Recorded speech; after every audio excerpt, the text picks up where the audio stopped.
So I'm going to start with a quick question for Andreas before I go to Ben and Jim to hear their responses.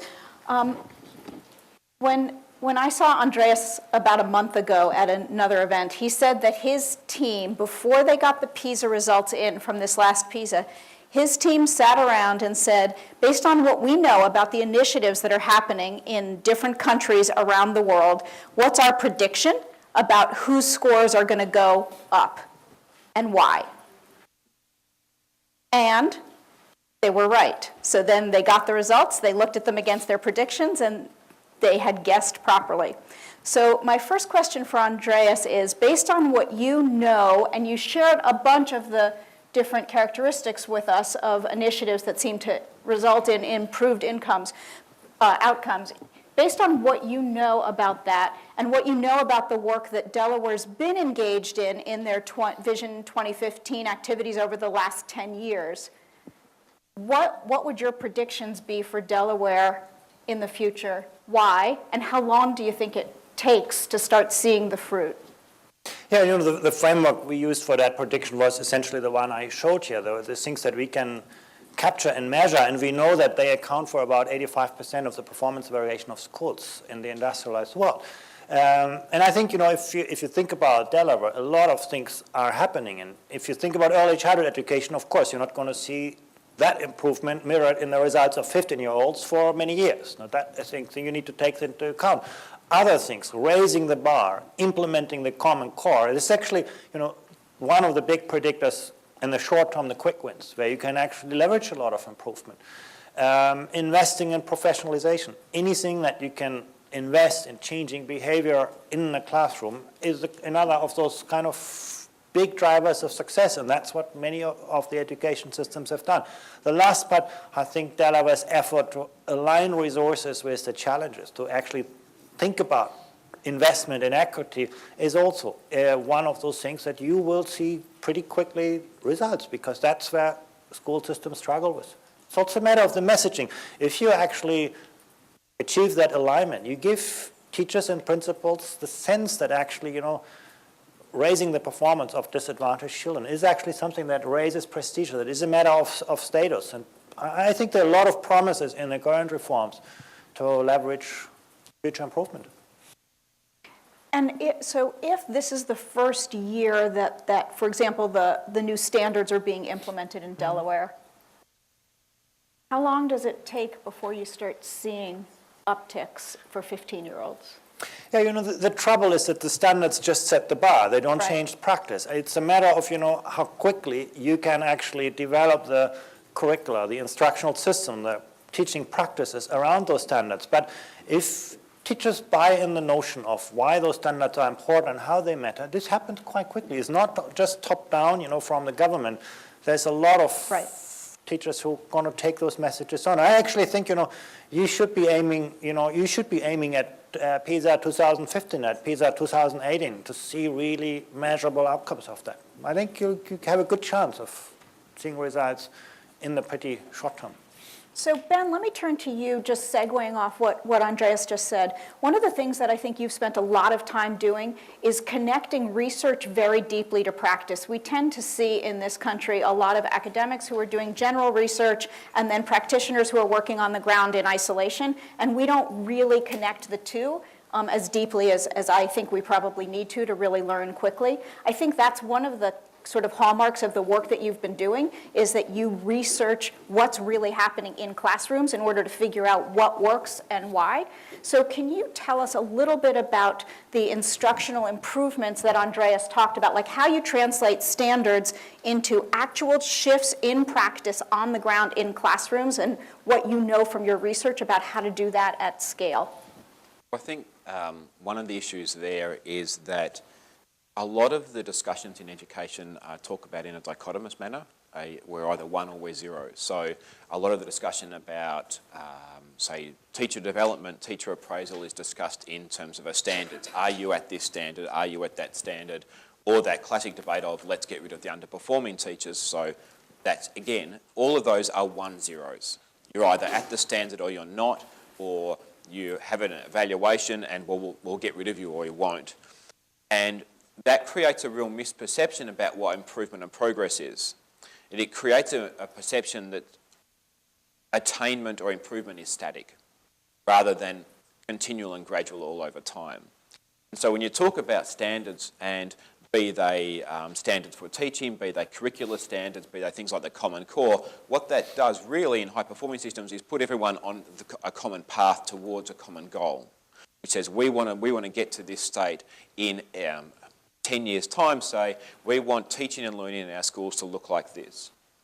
How to achieve that is actually incredibly difficult in terms of there's a lot of the structures you can put in place quickly that will put you on that path, but how to achieve that over a longer term is actually much more difficult. And it's about creating those lines from throughout the system of how do we actually get those lines operating from the top of the education system in Delaware down to every classroom every day.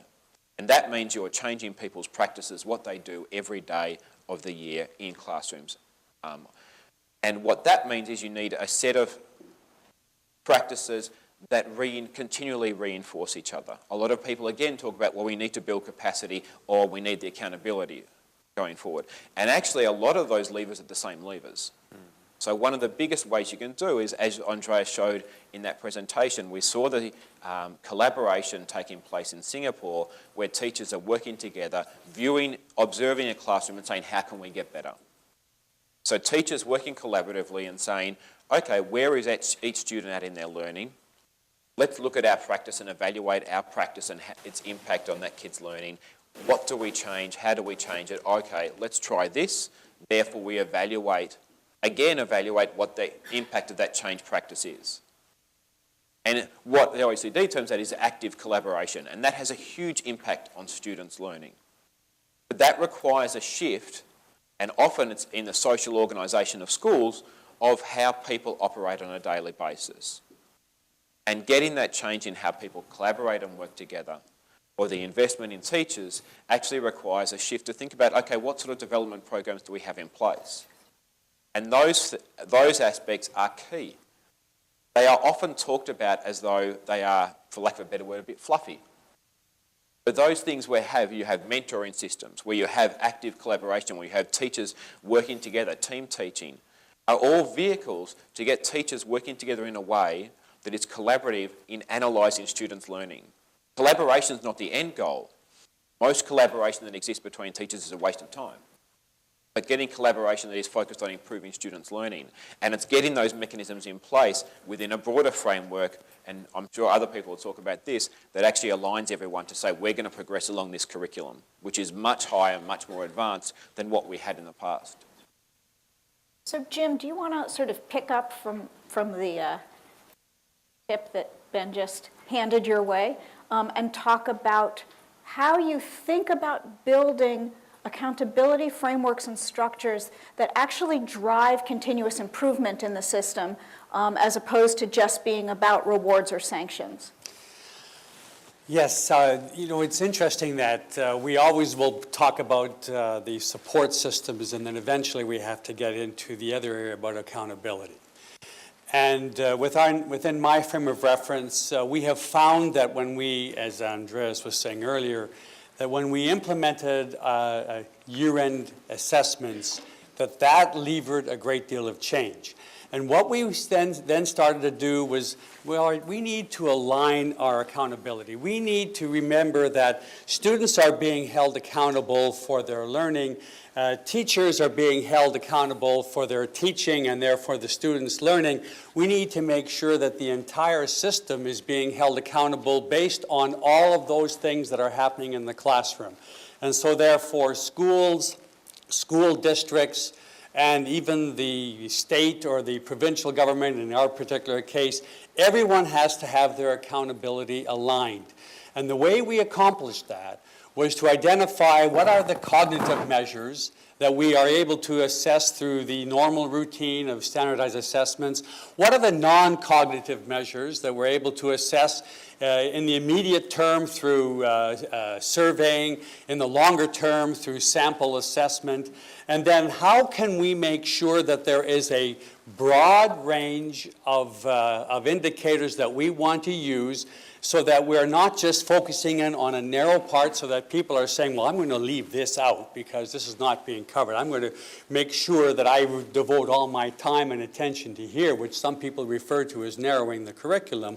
Rather, what I want to make sure is happening in the school system is that we have the entire range: dropout rate, completion rate, student achievement, attitudes with respect to the non-cognitive areas, physical education, music, and so on. Bring all of that into an accountability assessment program and then examine it from two perspectives. One perspective is related to achievement. How is our particular environment doing relative to standards that we have established? Sometimes you have to take the snapshot and say, today is the standard. And we will work down the road 10 years from now, and we'll say, well, which way have we been going? Have we been improving? Have we declined overall? As a system, we'll adjust the standards. The other method of looking at this is that we want to then measure what is the improvement. And that introduces the notion of competition. We want to make sure that we're competing against our previous performance and using that as the benchmark, using such things as rolling averages to compare to the past, and making sure that we're improving. My experience in this kind of a model has revealed the following. After having been in that kind of a construct for 7 years, this system experienced in this last year 12 areas where it was either improving or improving significantly. That was levering the achievement, the standards. After the 7 years, 14 of 16 measures had now moved into high-performing or improved performance from where they were. It was happening that improvement was bringing about a change, and pretty soon there's going to have to be a debate. Are our standards that we have identified 7 years ago too low? And we now need to raise those standards. And you can build the capacity and the systems and the instructional models to help you get there, and that both of those in concert with one another are the sort of secret sauce here that you need to get right. And that there's a bunch of foundational building blocks that are in place between Common Core, some new assessment measures, some pieces of teacher effectiveness models. Like, we've got a bunch of pieces in place, and now we need to make sure they're aligned and structured around continuous improvement, and that we've got a strong system that's helping to support and build the capacity of the system to do this every day in classrooms. Yeah, Andreas. Yeah, just one, I think these points are so important around accountability system, but one aspect I think that is really crucial is that you need to tell people the truth.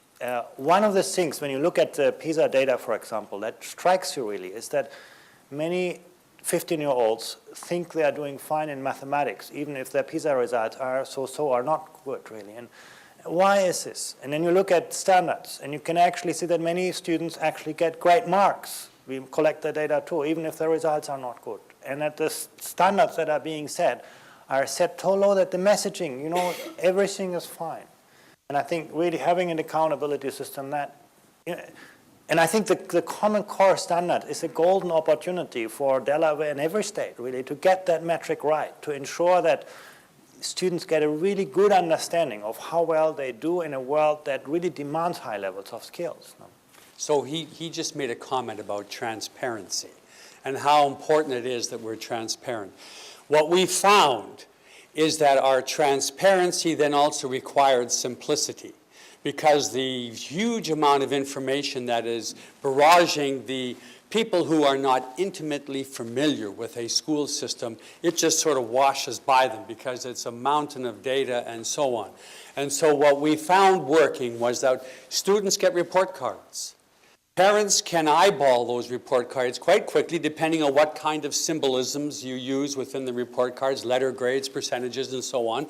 And quite quickly, you're able to sort of say, hey, my kid's doing okay, I better get some help, whatever it is. We devised a one-page of all of that information and used transparency, because you know what happened? The public doesn't know whether or not what they're seeing is good or not good.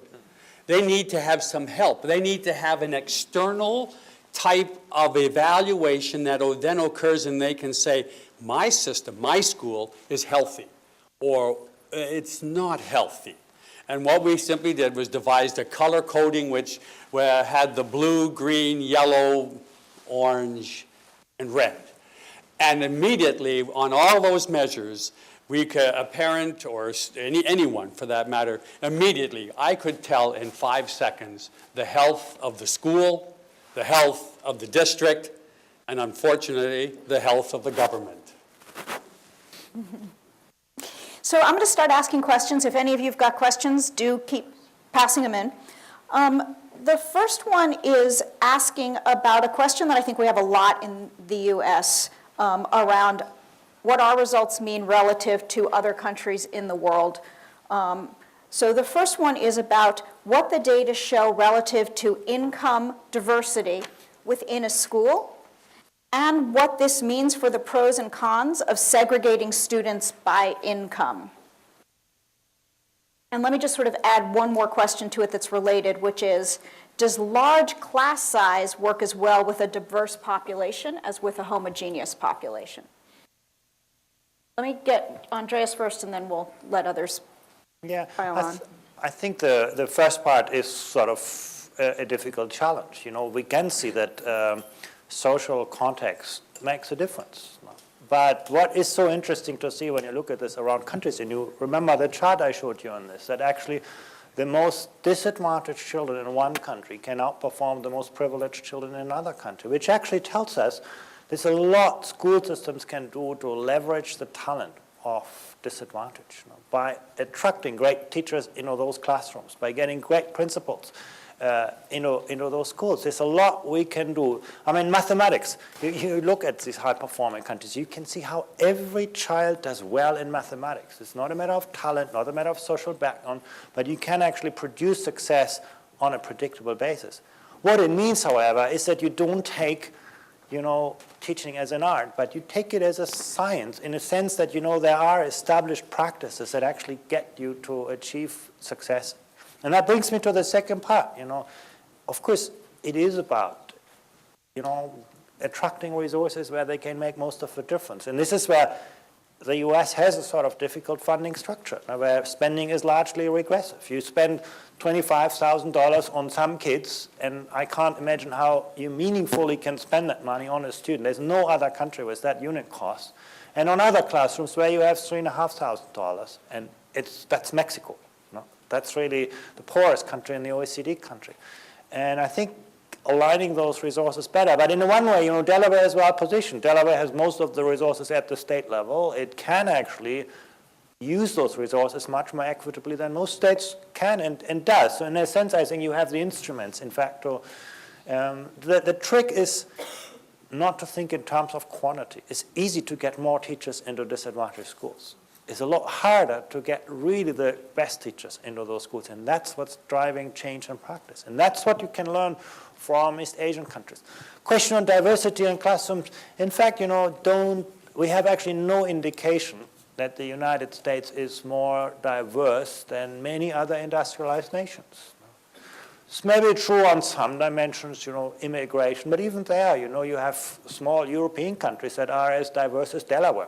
You think about Belgium, the Netherlands, they have actually a lot of diversity, ethnic diversity, immigration, income diversity. You look at Shanghai in China, the income distribution in there is a lot worse than the income distribution in Delaware. But they're actually very, very good in actually ensuring that that doesn't impact on the educational opportunities of children. So I think diversity is always a challenge, but you can actually address that challenge. And I can tell you a story. I said this morning. In Japan, what happened in Japan, they also reduced class sizes over the last years, very much like in the US, but basically out of desperation. There are fewer kids and they don't know what to do with the teachers, so the classes become smaller. And you have actually many teachers who actually complain about this. Teachers telling you, well, you know, the kind of personalized learning that I would really like to do requires a certain degree of heterogeneity, differences in ideas, approaches in my student population. I no longer have that, so I can no longer do the type of learning that I really like to see.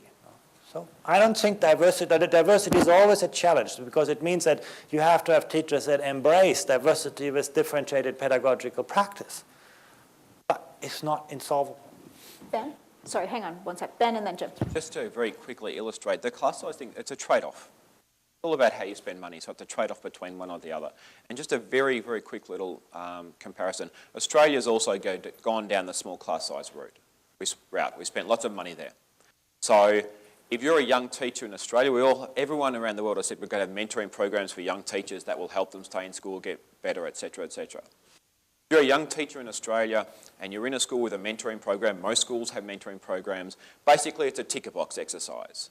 The data shows that you're no more likely to get feedback on how you teach, how well you teach your students, if you're in a school with a mentoring program than without a program. There's no time to do it. Everyone just says, yep, we've got to have a mentoring program. Okay, let's meet once a year. Okay, maybe twice a year. Okay, we've fulfilled the requirements. Tick the box, bang, we're done.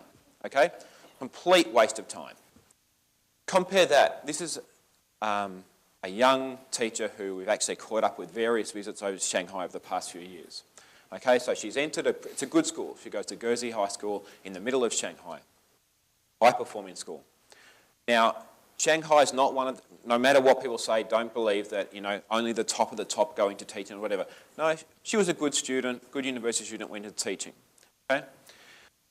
Her classroom is observed twice a week by her mentor. She gets immediate feedback on how she should teach her students. The teacher walks up to her at the end of the class and says, actually, those two students over there really didn't follow what you were saying. At our weekly meeting, let's talk about that, and you can tell me and we can discuss ideas about how your teaching for those two students is going to improve. But those two students over there, they got it in 2 seconds and they were bored for the rest of the class. Okay, so let's talk about what we're going to do with them as well. She also observes her mentor's classroom at least 2 to 3 times a week to get an idea of what fantastic teaching is. Okay? And her mentor, at the end of the year, when her work is evaluated by the school principal and she goes up for promotion, part of that evaluation process is how well her mentee, her young teacher is doing. Have the students in her classroom improved? Okay? So that collaboration is built into the system. And you do not progress up the career ladder in Shanghai unless the teachers you've mentored are improving as well. Okay? There's just an example of what happens with the trade-offs for those two teachers, and then just think about, okay, which class would you like your kid to be in? Socioeconomic status, SES, is a factor in learning. I did a study on 2 very large cities and had their test results ranked from 0 to 10, 10 being high. Students from homes with less than $60,000 scored at 4.1 in both cities. Students from homes with more than $110,000 scored at 8.1 in one and 8.0 in the other. This leads people to believe that student learning is related to the cost of the student's home. However, what people do not understand in all of that issue is that when we take a look at what students learn while they're in school, low socioeconomic students learn at the same rate as do high socioeconomic students. What ends up happening is that during the summertime, low socioeconomic students start to fall off the proverbial bus. They are not able to participate in camp experiences, go traveling off to Europe, go to the library where someone is helping them, and all those kinds of motivational factors that the high socioeconomic children can experience. The lesson in all of that is this. The long summer breaks that we give to students create forgetting rates. It's one thing to have a good learning rate. It's a problem to have a high forgetting rate. And in my opinion, a 10, 12, whatever it is, period off from school greatly disadvantages a particular segment of our population and is unfair.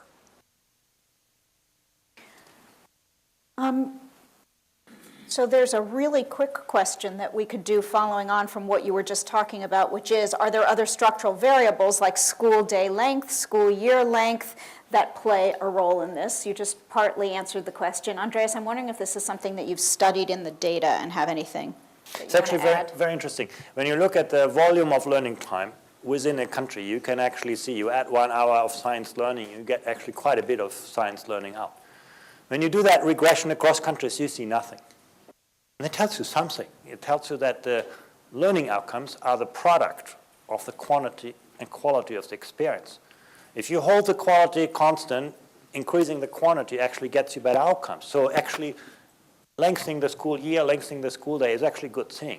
But you can also operate on the quality part, and that brings you to a country like Finland that actually has the shortest school days among the OECD countries, that start school with 7 rather than with 4, like in other countries, and get to great outcomes at the end. So you can operate on both parts.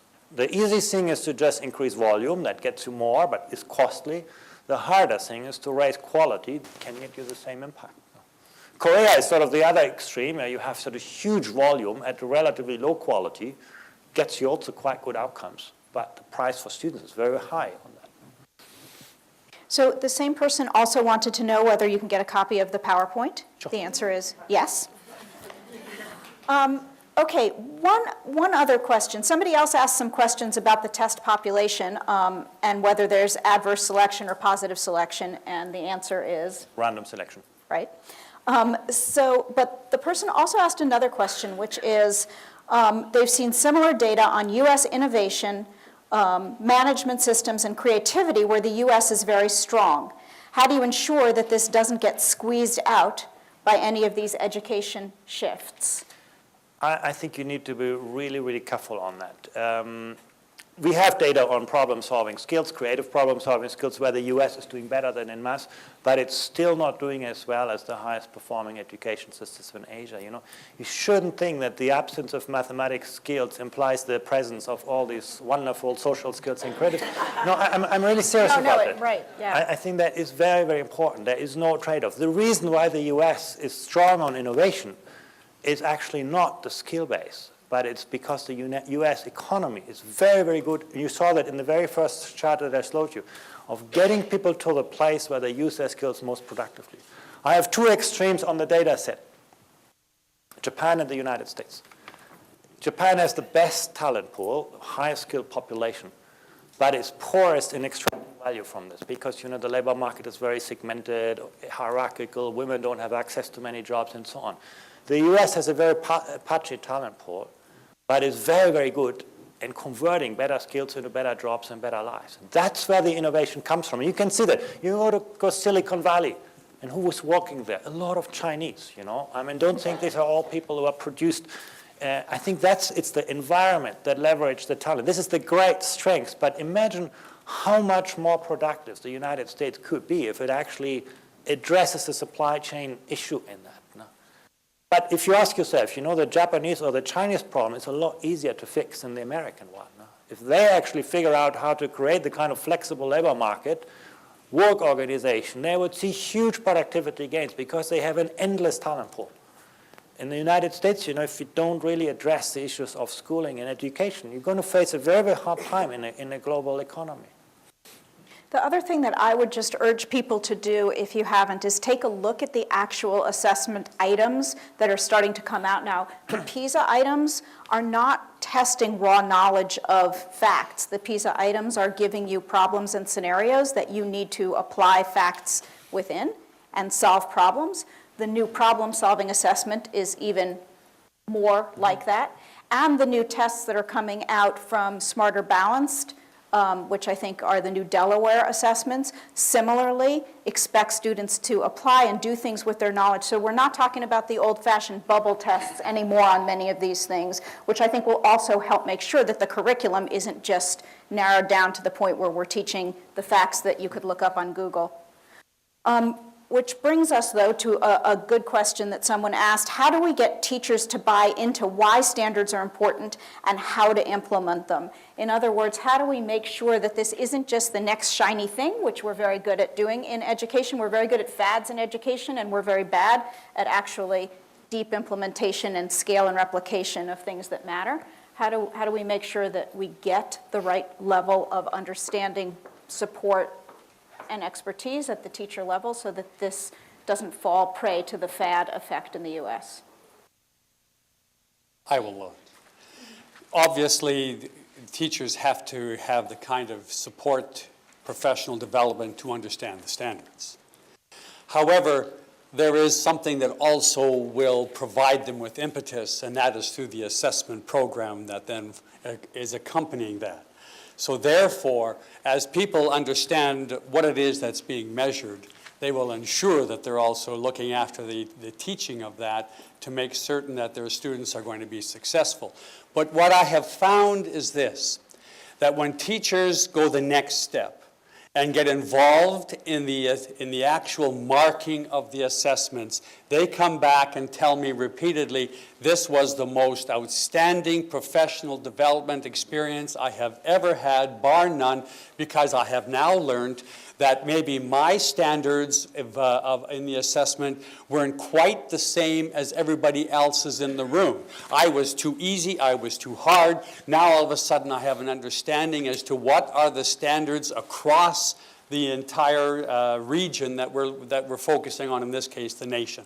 So I find that that professional development drives people into being committed to the standards. So there's a question that sort of dovetails on this that I want to ask you guys, which is, the question is, it asks how many high-performing systems devote time to testing, sort of standardized testing like this. And let me just broaden that question to be more about what are the sort of intended and unintended benefits and issues and problems associated with the time that is devoted to testing. This is obviously a really hot topic across the country, as well as in Delaware right now, with parents wanting to opt their kids out of testing programs, and so on. So what would you say to parents now about the value of testing for their kids? And what would you say to teachers about why this helps them or not? Actually, we do have good data on that. And I would venture to say that many high-performing systems, teachers devote perhaps less time to standardized testing. But they will typically devote a lot more attention to quality assurance at the level of the classroom, at the level of the school. This culture of quality assurance, you can measure this actually in hours they actually spent on those activities. This issue of, and they usually use multiple layers of the assessment system. There's a lot of assessment happening in the classroom, often of a more formative point. There's a lot of school-based assessment happening. And then there is testing that is standardized and working across schools and across sort of systems. So I would think actually when you look at quality assurance a bit more holistically, you'd probably find that most high-performing systems do a lot more than the US. When you just look at standardized testing, a lot less probably, And I think that's the hard part to get the balance right, to make the right choices between, validity gains, looking at what is important, and efficiency gains, the right trade-off between, objectivity that drives you towards standardization and relevance that actually looks at, what is really mattering for improvement at this point. In earlier PISAs, in our particular country, the provinces ranked according to the kind of testing they had within their system on those PISA assessments. Then, around the year 2000, it became a political hot potato like it can in countries. And one province decided that in order to capture a certain segment of the vote, they would drop the use of standardized testing within their province. They immediately, on the next set of PISAs, plummeted from being 4th in the nation to 9th. The only reason, well, there are only 10 provinces in Canada. Yeah. The only reason they didn't fall to 10th is because the one province that had not yet started standardized testing was still the one that was in 10th place. You know, some people say, what about the time that that's going to be used? One thing we have to understand is this. Everybody, every teacher believes in standardized testing. Everyone. A standardized test is any test given to 2 or more people. Spelling tests, math tests, worksheets, you name it, anything that you use with more than one student is a standardized instrument. What is beneficial is having that standardized instrument developed by a person who does nothing but eat, drink, sleep, and dream about the perfect test, which is something that a teacher is not able to do because it's humanly impossible to make tests for every single class, for every single subject, and try to take that away from someone who is completely devoted, who goes through all the field testing that's involved. And what comes out of that is a consistent interpretation for moms and dads and their children to understand how they have done relative to the standards that have been established without any impact of biases that may come in, and there are many. I think it's also really helpful, or it's important to be clear of the distinction between what a standardized assessment is and what we talk about as exit examinations. Standardized assessments, we're all familiar with that. The exit examination is actually very much tied towards the curriculum. So if you have a common core coming in and then you have an end of year an exit examination based on that, that is all leading towards the one thing. The examination is part of the curriculum that is at the end of your secondary school. So what that does is have an alignment effect where everyone is therefore much more tied to the curriculum rather than your standardized assessment. So they're very different aspects and have different impacts on the system as a whole. The exit examinations really make sure everyone's on the same course, as well as having, I guess, similar to standardized assessments in the objective of raising standards. And it's also important to think that actually accountability is much, much, much bigger than standardized assessments. And if we talked about some of those things, and Andreas put up several examples of how schools operate in various manners with the collaboration going on, the appraisal and feedback systems operating, and the distinction between vertical and horizontal, or lateral, I think you called it, accountability. I would argue that lateral accountability actually has a much greater impact than vertical accountability that is often associated with test scores, but I don't think you can have one without the other. Yeah. One more comment. I mean, we often look at sort of testing as taking away time from learning, and that's probably the case when that testing sort of goes somewhat to the state level and then 3 months later comes back to the school. But there's a lot of integration today possible. In fact, the new digital technologies allow you actually to integrate the process of learning and evaluation. You can see as a student immediately, oh, I got this wrong. Here's how I can improve. As a teacher, you can immediately see, what your students are doing. You saw that example from Singapore. I think we can actually build on the synergies of testing and learning in the future a lot more than we could in the old times of paper tests. So I have a question here that says, in Delaware, local control often means school board control. What or who do you mean when you talk about local control and empowerment? And can you take these pieces apart a little bit and just talk about how they interact and what works and what doesn't in your experience? Yeah, in fact, the school board situation is quite unique in the US. We typically look at sort of school control as, the executive power that is in the school, the principals, basically possibilities, and the involvement of the teachers in this. We don't. So in your slides, that's what it meant. That's what it is. Basically, the more relative discretion rests at the executive level at the school. That's actually the predictor for performance. In fact, I should tell you this. We have also measured other layers of the system. And I can tell you actually control at the district level, control at what some countries have provincial levels, actually predicts nothing in outcome. The two things that really are predictive is, on the one hand, how much discretion there is at the front line of delivery, and at the very same time, how strong your system is around it. Those are the things that actually yield measurable outcomes. On the issue of school boards, we can't really see much coming out of the data on that now. And there are some countries that are very, actually even more than the US. You go to New Zealand, it's the school board that appoints the principal and the teachers and everything. So school boards in some countries have even more power than in the United States, but it's not something that you can actually see helping performance, at least not in the way we measure performance. Jim? Accountability is something that you cannot delegate. You can delegate responsibility to act or authority to act on behalf of the people who are ultimately accountable. The funder is the person or the group that is really going to be ultimately accountable. Some places that's a shared element. In some cases it's strictly a state or provincial government responsibility. In other cases, boards have funding or collect taxation, and so therefore it's a shared responsibility. So therefore, there's going to have to be negotiation, in my view, as to who is responsible for what element. But I would reiterate that when it comes down to a matter of accountability, there are people, as you work up that food chain, who would bear the ultimate responsibility, ultimate accountability. Okay, so let's turn for our last set of questions to questions around teachers. And I have questions from a few different points of view, some of which are easier to answer than others. The first one is that in the US, presently being a teacher is not highly regarded or respected profession. What lessons are there from other places about how you change this? Andreas, do you want to maybe? Yeah, I Just think a in couple part examples. it's reflected in relative pay levels.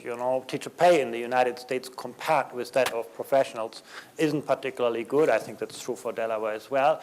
But a lot more actually, and we have good data on this, we survey teachers regularly, a lot more, what matters a lot more to teachers and the status of the profession is actually the work organization.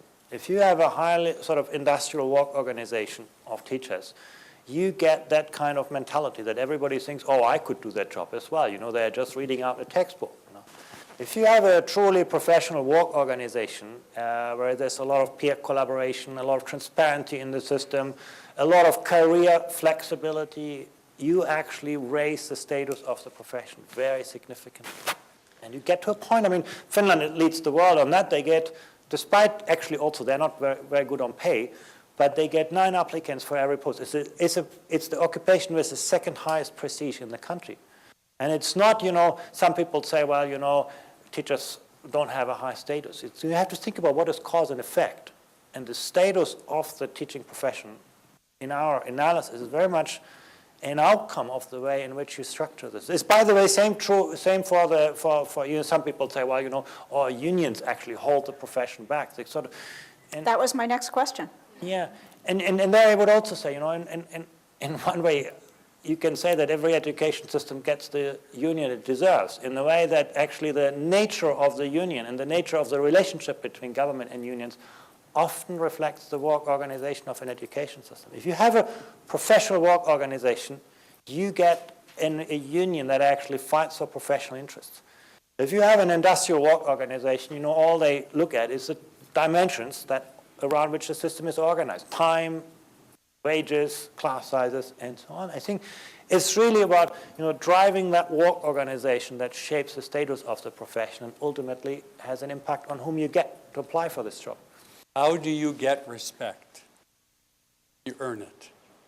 There is nothing that warms the cockles of the heart of politicians greater than seeing improved results in all of the things that are being done. Once you start to show improved results, then comes respect. So what's the role of the student and empowering students in this question of changing the culture? So empowering teachers is one part of the question that was asked here, but also empowering students. I think that when that's a very broad question. Well, yeah, but okay. What I'm going to focus on is this. What is now empowering the students within this country is what's coming out of the Race to the Top initiative, whereby we talk about personalized learning. Exactly. You see, it was for so long that we wanted to fit the students into the box and say that they had to progress with the other boxers.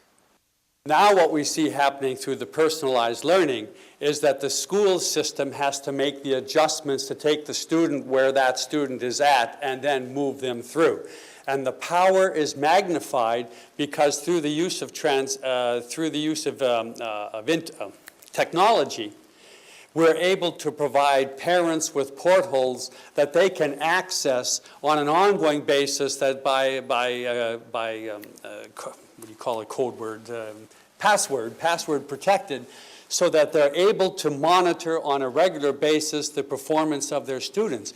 Now, all of a sudden, the student has been empowered, the parent is going to be empowered through that transparent access.